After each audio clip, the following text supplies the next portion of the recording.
هغې کې به د زړونو د اوړېدو او د سترګو د رډو ختلو وار راشي.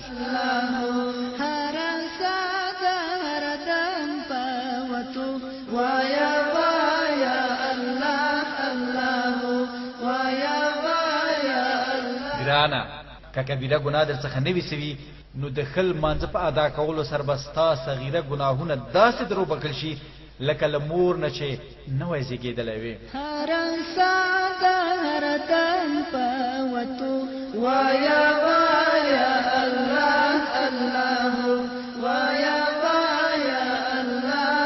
کوم مسلمانان چې کامل اودس وکړي بیا پر لمانځه باندې په داسې توجه سره ودرېږي چې څه ووایي په هغه خبر وي نو د لمانځه څخه په داسې حال کې فارغېږي چې پر ده به هیڅ ګناه نه وي لکه په هغه ورځ چې دی د مور څخه پیدا سو د ګناه څخه پاک و.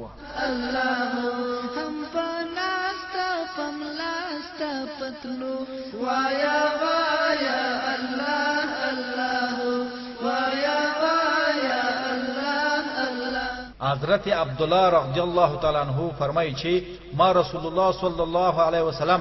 د لمانځه پر مهال ولي چې د سینې مبارکې څخه د ژړا اواز داسې مسلسل راوتلو لکه د ژوندي اواز چې راوځي.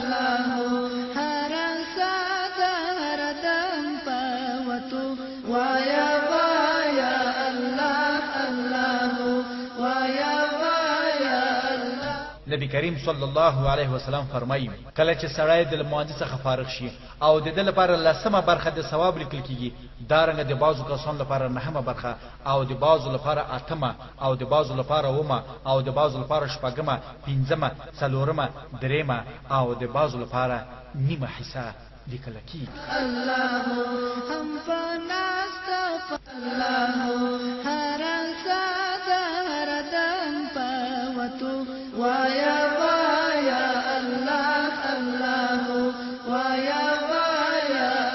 ټول مسلمانانو ورونو په عام ډول د ټولو عبادتونو او په ځانګړي ډول د لمانځه د فرض کېدو او لازمېدو یو لوی لامل همدا کېدای شي او له همدې کبله لمونځ د اسلام له بنسټیزو او له کلمې نه وروسته تر ټولو اړینه او بنسټیزه ستنه ده.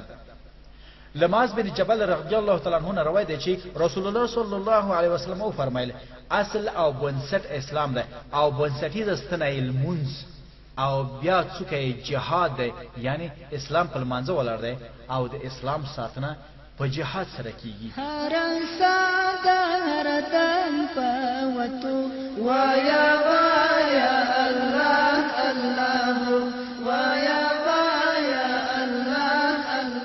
وای یو لوی صحابي عبد الله بن ام مکتوم رضی الله تعالی عنہ نبی کریم صلی الله علیه وسلم تراغه او ورته ویلي جاء رجل اعمى الى النبي صلى الله عليه وسلم فقال يا رسول الله اني رجل اعمى وليس لي قائد يقودني الى المسجد فقال رسول الله صلى الله عليه وسلم هل تسمع النداء بالصلاة قال نعم قال فأجب رواه مسلم. یا رسول الله داسې څوک نشته چې مال مانځه ته راولي یعنی د مسجد مانځه ته نو که په کور کې د لمونځ کولو اجازه راکړي نبی کریم صلی الله علیه وسلم اجازه ورکړه خو کله چې نوموړی بیرته ستون شو نو نبی کریم صلی الله علیه وسلم بیا راووښت او پوښتنه یې ترې نه وکړه چې آیا د لمانځه لپاره اذان اورئ هغه وویل هو. نبی کریم صلی الله علیه وسلم فرمایل نو ځواب ووایه یعنی لمانځه ته راشه. پتلو وایا وایا الله الله وایا وایا وایا وایا الله الله وایا وایا الله الله. او دا هم لمانځنه غافل مسلمان ورور سره څو خبر الله هم پناستا پملاستا پتلو وایا وایا الله الله وایا وایا الله الله. پوښتنه مې وکړه څنګه لمونځ نه کوي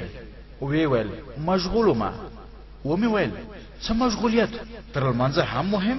په داسې حال کې چې د قیامت په ورځ د لومړی حساب د لمانځه کېږي. وی ویل پوهېږي چې د دنیا مشغولیت زیات دی نو څه باید وشي ومې ویل آیا نه پوهېږي چې د اسلام او کفر ترمنځ سرحد لمونځ دی وی ویل مسلماني یوازې په لمانځه کې نه ده مهمه دا ده چې د انسان زړه پاک وي نو زه خو مسلمان ته ضرر نه رسوم لکه خلکو سره ښه سلوک لرم او د ټولو سره خوش اخلاقی کوم ومې ویل دغه شیطاني هیله ده چې ځینې مسلمانانو ته د هغه په وسیله فریب ورکوي تر څو د ګناه مرتکب شي چې د دوی په فکر دوی به ښه کار کړی شیطان ورته دا ښه ښکاره کوي چې یعنې تا ښه کار کړی ده حال دا چې تر لمانځه نو لویه ګناه شته دا ستر عبادت ګوره دا د شیطان وسوسې دي چې زموږ ناوړه اعمال راته ښه ښکاره کوي ځکه چې قرآن عظیم شان د شیطان مکارانه اعمالو ته اشاره کړې ده وَإِذْ زَيَّنَ لَهُمُ الشَّيْطَانُ أَعْمَالَهُمْ وَقَالَ لَا غَالِبَ لَكُمُ الْيَوْمَ مِنَ النَّاسِ وَإِنِّي جَارٌ لَكُمْ فَلَمَّا تَرَاءَتِ الْفِئَتَانِ نَكَصَ عَلَى عَقِبَيْهِ وَقَالَ إِنِّي بَرِيءٌ او هغه وخت یاد کړی چې شیطان د دوی له ګناه ډک کارونه دوی ته ښایسته وښودل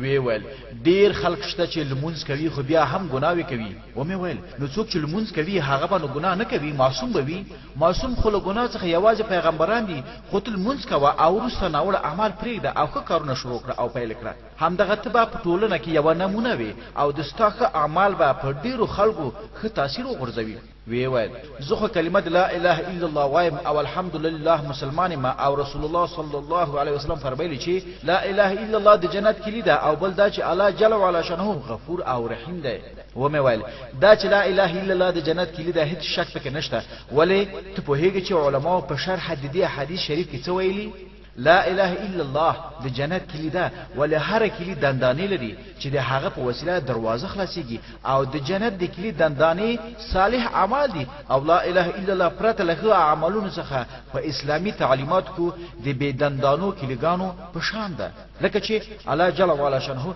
په قرآن عظیم شان کې فرمایي وبشر الذين آمنوا وعملوا الصالحات أن لهم جنات تجري من تحتها الأنهار كلما رزقوا منها من ثمرة رزقا قالوا هذا الذي رزقنا من قبل وأتوا به متشابها ولهم فيها أزواج مطهرة وهم فيها خالدون